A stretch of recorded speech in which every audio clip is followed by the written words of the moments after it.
Hello everyone. Before we begin the actual presentation, I want you to take a moment to look at this slide.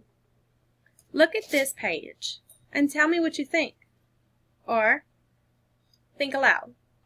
So here we have a page that is full of things, from graphs to charts to, shapes, and the big word cluttered in the middle.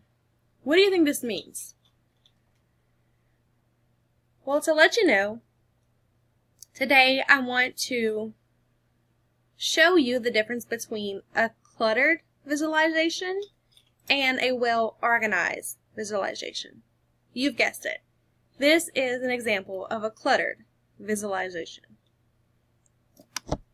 Moving forward, we want to compare cluttered versus well-organized.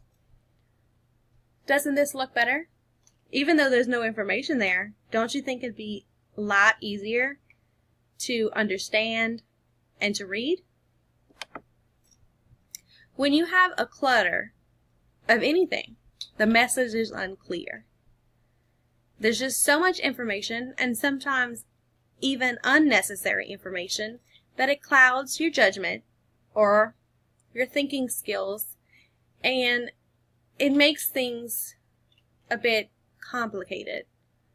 The message ultimately becomes unclear.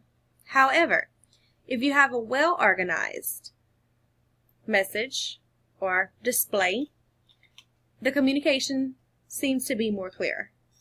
Although everything is open to perception or interpretation, the chances of each person getting the information or obtaining the information in the same way is much more possible.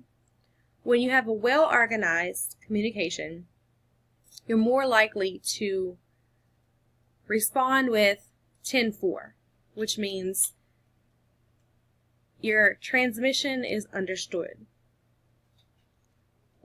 Mostly used by 18-wheeler drivers. Here an example of a cluttered display. You have both the German Shepherd and the Doberman Pinscher, and I put videos of both, put some facts about both, put some unnecessary information. If you look down right underneath the word German, you'll see it says both dogs can be either male or female. Is that information even necessary?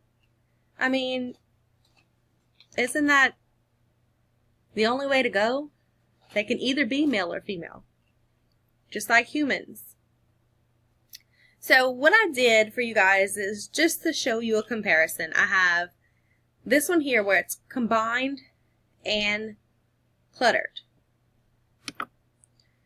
And I took those and I changed it to where I gave you a more well-organized visualization.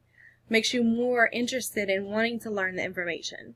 Here we have the video of the German Shepherd on its own, the title of the German Shepherd, and then the information on the right, which narrows down the information that is necessary or informative that was on the page before. I also did it with a Doberman to show you how well-organized visualization is so much more appealing to the eye than cluttered. Because cluttered could be confusing. It can also be overwhelming. I hope by viewing this presentation you guys understand the importance of displaying a well-organized visual aid to your peers, to your family, to any individual when you want to inform someone about something. It's much more attentive to your audience.